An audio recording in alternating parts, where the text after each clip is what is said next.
네, 안녕하세요. 이 중국이 지금 답이 없죠. 네, 중국이 답이 없는 이유는 내부에 자기를 변화시킬 수 있는 에너지가 없습니다. 지금 상태가 디지털 레니니즘이라 그러죠.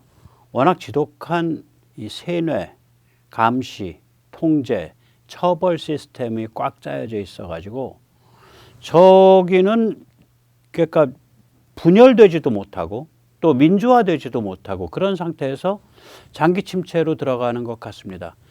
그 뿌리를 보면 중국에 이렇게 그 내부적 에너지가 없는 그 뿌리를 보면 약 3,500년을 거슬러 올라갑니다. 즉 다시 말하자면 3,500년 동안 중국에서는 굉장히 물질주의적인 밀과 쌀과 말 사이에 all or nothing, 전부 다 먹느냐 못 먹느냐 죽느냐 뭐 아니면 도, 그 무한 융합, 무한 폭력이 벌어진 그런 땅입니다. 오늘 그 같은 사정을 좀 살펴보면서 그것이 같은 시기에 한국과 어떻게 다른지 굉장히 다릅니다. 그것을 한번 더듬어 보는 시간을 갖도록 하겠습니다. 네. 먼저 지금 중국은 현재 5개 정도의 절벽에 막혀 있다고 봅니다. 첫째는 이제 인구 절벽이고요. 둘째는 경제 절벽이고, 셋째는 재정과 금융 절벽이고, 넷째는 미래 먹거리 절벽이고, 다섯 번째는 군사 지정학적 절벽입니다. 예, 먼저 이제 인구 절벽인데 이건 우리도 마찬가지지만 우리는 이제 법제를 좀 정비하고 사회문화가 건강해지면 저는 많이 회복될 수 있다고 봅니다. 법제라는 건 이민 관련 법입니다. 우리도 이민을 뭐 배운 사람 못 배운 사람이더라도 건강하고 그리고 밝은 사람들로 어떻게 이민을 받아보는 그런 법제를 좀 만들어야 된다고 생각을 합니다. 중국은 그런데 그런 좋은 인재들이 이렇게 몰려갈 만한 그런 땅이 아니라고 생각을 해요. 그래서 지금 보면은 이제 작년에 대학진 이후에 처음으로 인구가 약 85만 명에 감소를 했죠. 그리고 지금 옆에 그림처럼 역삼각형이어가지고, 저게 좀 살벌합니다. 말하자면 인구의 뭐라 그럴까요? 증가율이 마이너스로 급격히 떨어지는 속도는 중국이 우리보다 빠릅니다. 그래서 저게 어느 정도까지 떨어질지 모르겠습니다. 저는 상당히 떨어질 것 같은데, 예, 그리고 이제 우리랑 달리 저걸 풀 길이 없는 거예요. 우리는 뭐 한류도 있고 뭣도 있고 해서 우리 내부도 문화를 좀 바꾸고 심리를 바꾸고 그리고 여러 가지 지원 정책을 좀 제대로 짜서 우리 내부도 출산율을 올리고 동시에 외부에서 이제 이민도 좀 받고 또 자유통일을 이룬다든지 북한이 자유화되면은 또 거기서 이제 또 같이 힘을 합치고 이러면 우리는 그럭저럭 좀 이 고비를 넘길 것 같은데 중국은 진짜로 답이 없습니다. 예, 그 다음에 중국은 두 번째로 이제 경제 절벽에 부닥쳐 있죠. 네. 예, 유령 도시가 아주 문제가 심각하죠. 아시다시피 GDP의 30% 이상이 이 부동산 아파트에 몰려 있는데 전국에 빈 아파트가 6천만 채고 이게 완전히 부실 투자되어 있는 거죠. 그 다음에 이제 인프라가 이게 1, 2조 달러입니다. 이게 규모가. 그러니까 댐도 예를 들면 베이징에 물이 왜 없냐. 수력 발전한다고 해서 베이징으로 들어가는 강물에다 대고 크고 작은 댐을 40개인가 50개쯤 지었어요. 그러니까 그게 이제 다 지방정부의 그 프로젝트가 되고 그게 수입이 되니까 너도 나도 관시돼 가지고 막 지어버린 거예요. 그 다음에 수로. 예, 그 베이징으로 가는 수로인데 거기 이제 미세한 실리카가 이제 그 밑바닥에 쌓이는 것을 관리할 방법이 없다는 거 아닙니까? 네. 그 다음에 이제 도로, 아무도 안 다니는 이제 고속도로 또 여기 이제 나올지 모르겠지만은 이제 아무도 안 다니는 까마득한 계곡 위를 가로짓는 고공교각. 중국이 고공교각이 전 세계 고공교각 다 합친 것만큼보다 더 있을 거예요. 무지하게 많이 지었어요. 그 다음에 이제 고속철. 이것도 마찬가지죠. 공기를 실어 나른다고 하죠. 아무도 안 타죠. 이런 것들이 다 이게 부실 투자란 말이죠. 그리고 이제 기타 부실 투자로 1대1로랑 반도체가 심각하고요. 그 다음에 이제 제로 코로나 후유증이 있죠. 그 다음에 이제 과도한 국방개혁 공안비인데 이게 GDP를 이제 중국을 보통 한 18조 달러 정도 봅니다. 그런데 이제 명목상으로는 한 230억 달러, 그러니까 2천억 달러, 한 3,400억 달러를 쓰니까 뭐 GDP의 1점 몇 프로밖에 국방비를 안 쓴다 이렇게 말할 수 있지만 숨겨진 것들이 많아가지고 그게 한 2% 이상 된다는 거 아닙니까? 그러니까 그 상당히 액수를 좀 많이 쓰죠, 국방비를. 그리고 이제 거기에 플러스 중국은 공안비를, 그러니까 감시하고 세뇌 감시 통제하는 데 쓰는 공안비가 국방비보다 좀 커요. 그러니까 두 개 합치면 4%쯤 되는데, 이게 이제 문제가 뭐냐면 돈이 낭비되는 것도 문제지만 이게 무소불위의 그런 그 어떤 그림자 같은 그 으스스한 폭력 조직이 혹은 감시 통제 조직이 사회 밑바닥에 딱 깔려 있는 거기 때문에 이게 사회 전체를 왜곡시키죠. 거기다가 두 번째로 또 왜곡 현상이 더 심해지는 거는 그게 등소평이 오케이를 했고 장점인 때 그 굉장히 심해졌는데, 돈 되는 기업들, 특히 기간 산업에 해당하는 기업들을 인민해방군이 직접 운영합니다. 그러니까 중국 인민해방군의 그 특징이 두 가지 정도 있다고 할 수 있는데요. 뭐 다른 특징도 있겠습니다만은 일단 국가의 군대가 아니고 공산당의 군대입니다, 헌법상. 그 다음에 두 번째로 그 자체가 기업 집단입니다. 그래서 이 인민해방군이 이제 그 음으로 양으로 내놓고서 직접 100% 소유하는 것, 혹은 뭐 화웨이 같이 겉으로는 민간 기업인 것 같은데 인민해방군이 뒤에서 이렇게 이제 밀어주면서 온갖 특혜를 주는 거, 이런 게 있어가지고 이게 이제 경제 왜곡 현상이 굉장히 심해지는 거죠. 이런 것들이 이제 켜켜이 쌓여 있는 거예요. 이걸 이제 뭐랑 우리가 비교를 해보면 아냐면, 우리가 중국보다 훨씬 못 살았을 때, 그때 우리가 아마 그 1인당 GNP가 79년도쯤에 한 2,000달러 뭐 이런 수준이었어요. 예. 물론 이제 요새로 한 사람은 좀 더 올라가겠죠. 그때 우리는 그 국가주도 경제, 정부주도 경제를 버리고 민간주도로 갈아타기 시작했습니다. 박정희 대통령이 돌아가시는 해에 1월 달에 그 민간주도 경제로 선회하는 것을 이제 계획을 오케이를 했고, 그때부터 그 조치가 취해져서 전두환 대통령 때 그게 계속된 거예요. 그걸 그 당시에는 안정화 정책이라고 불렀죠.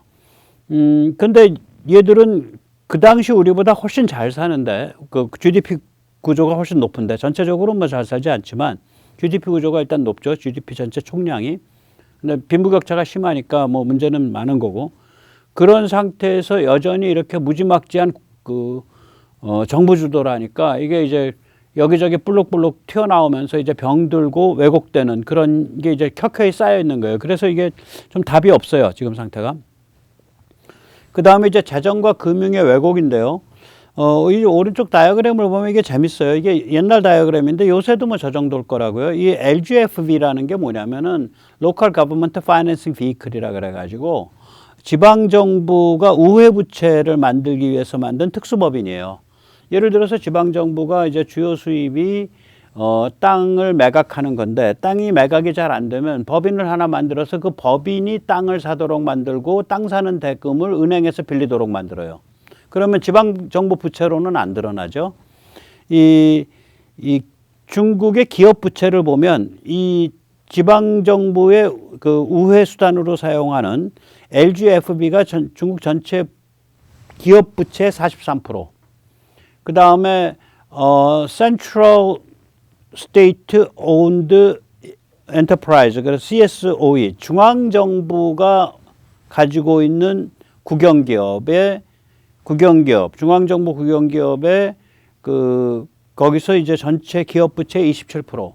그 다음에 LSOE는 이제 말하자면 Local Government Owned Enterprise예요. 그러니까 이제 지방정부가 소유하고 있는 기업의 부채가 전체 기업 부채의 18%, 그리고 다른 기타 기업들의 전체 그 부채가 이제 12%니까 이게 지방정부 뭐 중앙정부 합치면은 이게 거의 뭐 말하자면 45%에 43%, 88%죠. 그러니까 중국 은행에서 대출해준 은행 대출금의 88%가 중앙정부든지 지방정부든지 지방정부가 아닌 척 위장한 우회한 LGFB든지 뭐 그런 거예요. 그래서 전체 보면 중앙정부 부채가 GDP 한 50%쯤 되고요.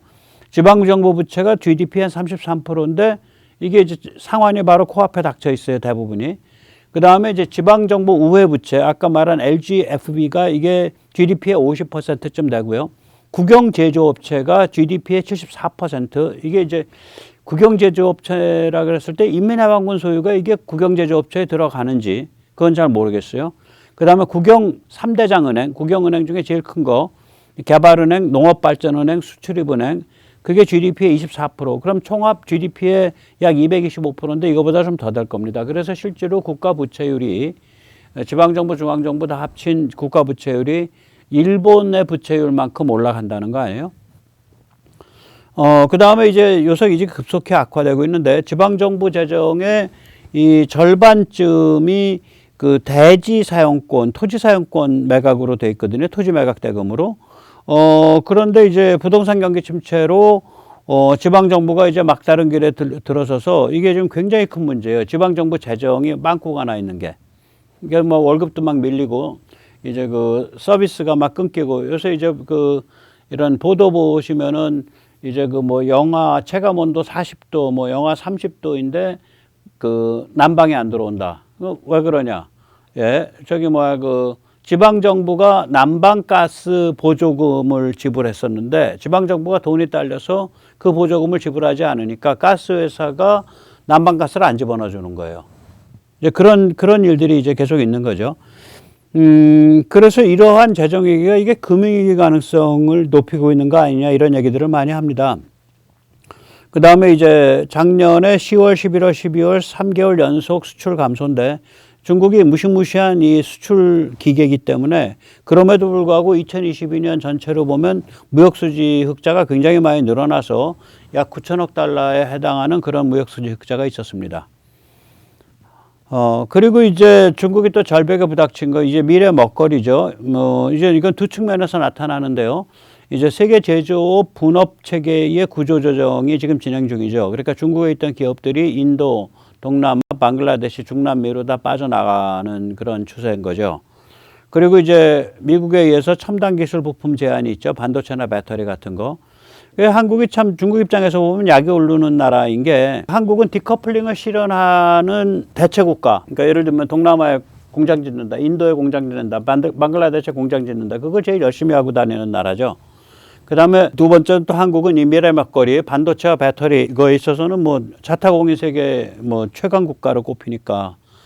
그래서 이제 중국을 숨통을 조르면 반도체와 배터리에 대해서 그 이익을 한국이 많이 볼 것이다라고 뭐 다들 얘기를 해요. 예. 뭐 주식 투자하시는 분들은 그런 해설 많이 들으셨을 거예요, 이미. 그래서 요새 주식 해설하시는 분들이 굉장히 반중적인 입장에서 지금 그 글로벌 이 군사 지정학 구도의 변화 이거를 많이 얘기를 합니다. 이제 그분들은 보통 신냉전이란 단어를 쓰는데 저는 그 단어를 잘 안 씁니다. 왜냐하면은 냉전일 때는요. 기억하시겠지만 코메콘이라 그래가지고 소련이 주도하는 사회주의 경제권이 자급자족을 했어요. 따로. 지금 이제 러시아나 중국의 문제는 뭐냐면 얘들은 다 세계 시장 구조에서 이제 가장 혜택을 많이 본 애들인데 세계 시스템에 대해 가지고 도전을 하고 있는 거죠. 그러니까 이게 개만도 못한 거예요. 개도 밥 주는 손은 안 무는데 이 자들은 이제 밥 주는 손을 물은 거죠. 세계 경제 시스템을. 그렇기 때문에 이게 이제 따로 나가서 고립돼 가지고 자기들끼리 자급자족 체제를 만들지 않았다라는 측면에서 이게 냉전이 아니라고 저는 생각을 합니다. 그냥 버릇잡기예요. 제압하기. 네, 제압하기입니다. 뭐 냉전식이나 갈 것도 없어요. 그 다음에 이제 중국은 이제 절벽에 부닥친 맨 마지막 군사지정학인데요. 이게 이제 최근에 제가 드린 말씀을 주의 깊게 들으신 우리 시청자님들께서는 바로 아실 텐데 이렇게 일목요연하게 정리한 건 아마 오늘이 처음일 것 같아요.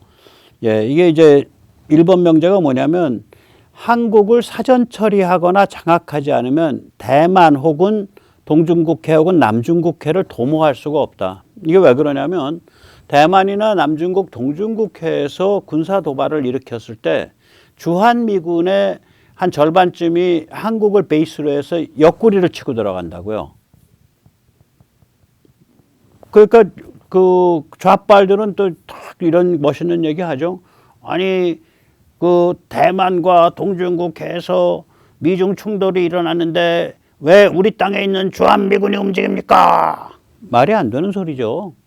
이게 다 한꺼번에 엮여 있는데 뭐 님비도 그런 님비가 아닌 그런 말도 안 되는 소리죠. 움직여야 됩니다. 예. 그래서 이 주한미군이 이렇게 원격에서 이렇게 강력한 지원을 하기 때문에 한국을 기반으로 해서, 그 다음에 한국에서 이제 말하자면 여러 가지, 요번에 이제 우리 155mm 포탄도 그렇고 여러 가지 미사일도 그렇고 계속해서 그걸 만들어가지고 계속 공급을 하니까 이걸 그냥 놔두고서는 대만이나 동중국해, 남중국해를 중국이 도모할 수가 없는 거예요. 그게 첫 번째 명제입니다. 그런데 한국을 들여다보고 있으면 이걸 군사나 전쟁으로는 한국을 집어먹을 수가 없어요. 그래서 중국은 한국에 대해서 지난 최소한 아무리 봐도 한 2008년부터니까 거의 한 15년 동안, 14, 15년 동안 무슨 짓을 해왔냐. 3면 공략을 해온 거예요. bad cop, good cop, 침투. 이 3면 공략을 했습니다. 그래서 이제 bad cop은 뭐냐면 나쁜 경찰, 악랄한 경찰. 예, 북의 핵과 미사일에 의한 겁박이 이게 이제 bad cop이죠. 이게 이제 악질 경찰이죠. 이거 실제로는 중국 것인데 이거 북한 것이라고 이제 위장을 해가지고 한국인을 겁박을 하면 한국 사람들이 이제 공포에 질린다. 그래서 이거 어떻게든 중국과 손을 잡든지 뭐 하든지 해서 살아가야겠다. 이런 어떤 패닉 상태로 한국을 몰아넣는다. 그 1번. 2번은 뭐냐면 그런 상태에서 우리 중국이 이 문제를 풀어줄게 해. 이렇게 해서 구원자 혹은 보호자로 역할을 나선다. 그게 2번. 그 다음에 3번. 간첩 등 공작 침투해서 한국을 장악한다. 한국 안에 지금 중국 간첩 굉장히 많습니다. 다행이라면 다행인 게 이제 대만보다는 좀 작은 것 같아요. 그러나 어마무시한 수가 많다고 봅니다. 그 다음에 이제 4번이 뭐냐면은 그렇게 해서 주한미군을 철수시키고 한국을 중국의 지정학적 영향권 아래 접수를 해서 중국화해 간다. 이런 아주 원대한 그런 그림을 그렸다고 봅니다. 이 네 개의 명제로 이루어진. 그런데 실제로 일어난 일은 뭐냐면 이 한국 사람들이 영악하고 독하니까 이게 이제 반발을 심하게 해서 지금 반중 정서가 급증을 했죠. 그래서 80% 이상의 국민이 중국을 굉장히 부정적으로 보는 그런 상태가 됐고, 두 번째로는 뭐냐면 한국이 너 죽고 나 죽자. 그래 동반자살 패키지 할게. 그래서 무시무시한 자주국방력을 키워서 세계 2위 무기수출국이냐, 3위 무기수출국이냐, 4위 무기수출국이냐 이러면서 이제 돈 벌어가면서 국방력 키운다는 거 아니에요? 그 다음에 이제 3번은 뭐냐면은 중국을 생사를 다투는 체제 경쟁자. 그러니까 strategic competitor, systemic competitor. 생사를 다투는이 strategic, 전략적인 이란 단어고요. 그 다음에 체제 경쟁자가 systemic competitor. 예, 중국을 생사를 다투는 체제 경쟁자로 규정하는 삼축 글로벌리즘이 튀어나온 거죠. 특히 우크라이나 전쟁을 계기로. 이렇게 돼버리니까 중국은 다 이제 모든 계획이 다 망그러진 거예요. 저 4단계 계획이.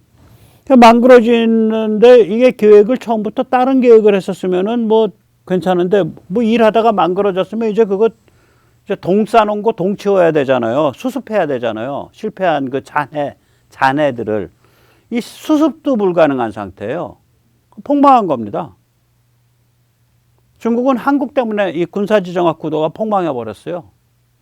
한국과 삼축 글로벌리즘 때문에. 이것이 지금 중국에 부닥쳐 있는 벽인데, 중국이 이 벽을 결국 뚫어내려면 방법이 두 가지밖에 없죠. 하나는 분열하든지 여러 개 나라로 쪼개지든지, 아니면 민주혁명이 일어나든지 자유혁명이 일어나든지. 근데 둘 다 불가능해요. 워낙이 자기 자신을 꽁꽁 묶어놓은 거예요. 보면 무슨 생각이 드냐면 왜 뱀 중에 자기 꼬리부터 먹어 들어가는 그런 증상 보이는 경우가 있거든요. 뱀이. 왜 그러냐면 뱀은 이제 체온 조절 메커니즘이 없어요. 그래서 바깥이 너무 더워지면 이게 뱀이 열을 받아가지고 이 뇌나 신경 쪽이 꼬여서 굉장히 가상의 허기를 느끼는 상태가 되는 거예요. 그래가지고 자기 꼬리를 먹기 시작해서 결국 죽어버리는데 그런 상태예요. 거기다 뱀은 또 이빨이 또 이게 안쪽으로 이렇게 나 있어가지고 꼬리를 한번 먹기 시작하면 꼬리가 안 빠져나온다고 이게. 그런 어떤 완전히 자기의 막 그 뭐라 그럴까 팔과 막 다리가 꽁꽁 꼬여서 스스로 그걸 풀지 못하는 상태에서 이제 장기 침체로 들어가 버리는. 이건 뭐 민주혁명도 안 터지고 나라가 쪼개지지도 못하고 그 내부의 변화를 일으킬 수 있는 에너지가 결여돼 있는 거예요. 그래서 오늘 드린 말씀은 야 이게 왜 이 모양이 됐어? 근데 그걸 보고 있으면은 얘들이 이게 오늘 결여된 게 아니라 3,500년 동안 결여돼 있었더라고. 3,500년 동안. 오늘 그 말씀을 드리고자 합니다. 예, 먼저 잠깐 세뇌 탈출 자율구독료 부탁 말씀 올립니다. 아시다시피 세뇌 탈출은 광고가 잘 붙지 않습니다. 붙더라도 천천히 붙는 경향이 있습니다. 도와주시면 보다 좋은 컨텐츠로 찾아뵙는데 커다란 힘이 되겠습니다. 감사합니다. 이 중국은 이제 내부로부터의 변화 능력, 자기 변혁 에너지가 없다. 이게 중국의 역사를 보면 이 어떤 정신이라든지 가치라든지 뭐 영혼이라든지 그런 그 사람의 그 중요한 그 변화를 일으킬 수 있는 에너지가 작동한 흔적은 없고 이게 3,500년 동안 밀과 쌀과 말 사이의 전쟁터였어요. 먹느냐 먹히느냐. 즉 다시 말하자면 밀로 대표되는 생태지리 속에서 사는 사람들, 또 쌀로 대표되는 생태지리에서 사는 집단, 그 다음에 말로 대표되는 생태지리에서 사는 집단이 천하를 두고 먹느냐 먹히느냐 사느냐 죽느냐 무한 전쟁, 무한 갈등, 무한 융합을 벌여온 그런 땅입니다. 이 땅이. 이제 북쪽에서는 말이죠. 예, 유라시아 스테페 벨트고 또 이게 이제 그 다음에 이제 그 질령산맥이라면 황하하고 양자강 중간에 있고요. 질령산맥과 또 평행하게 또 바다 쪽으로 있는 게 회하예요. 그래서 왜 우리 그 옛날에 중국 고사성어 배울 때 귤이 회하를 건너면 탱자가 된다. 이 질령산맥과 회하가 중국의 생태지리를 구별하는 그 라인입니다. 그래서 질령산맥과 회하 이북은 밀지역이고요. 질령산맥과 회하 이남은 쌀지역입니다. 근데 밀지역도 계속 올라가면 그 다음엔 이제 그 내몽고, 몽골 이렇게 돼서 이제 풀밭지대가 되죠. 말지역이죠. 그래서 이게 완전히 생태지리가 다른 이 세 개가 서로 물고 뜯으면서 이제 그 생사결을 벌인 거예요. 3,500년 동안. 그러니까 3,500년 동안 말, 밀, 쌀에 피비린내 나는 융합이 벌어진 블랙홀이다. 여기에 비해서 한국은 한 번도 전혀 다른 생활 양식으로 살아가는 사람들이 서로 생사대결을 벌이면서 국가 권력을 장악하는 그런 싸움이 일어난 적이 없어요. 우리는. 그러니까 생활 양식을 달리하는 사람들 간의 싸움이라면 굉장히 잔인하고 살벌해지거든요. 징기스칸이 예를 들어서 한때 저 사람 다 죽여버리고 다 풀밥 만든 다음에 거기다가 저기 양 놔서 기르지 이런 얘기 했다는 거 아니에요? 그래서 여기 이제 그 그림에 보시면은 저 위에 그 연두색 벨트, 저게 이제 그 유라시아 초원 벨트죠. ESB, 유라시아 스테페 벨트. 저기가 이제 말이 뛰어노는 이제 말하자면 말과 이제 유목을 하는 풀밭 바다죠. 예. 그 다음에 이제 말하자면은 이제 그 황하 충족도, 저 중간에 있는 느릿길이한데 저게 이제 지도를 펼쳐놔서 그런데 저걸 공으로 오므리면 저 황하 충족도 상당히 큽니다.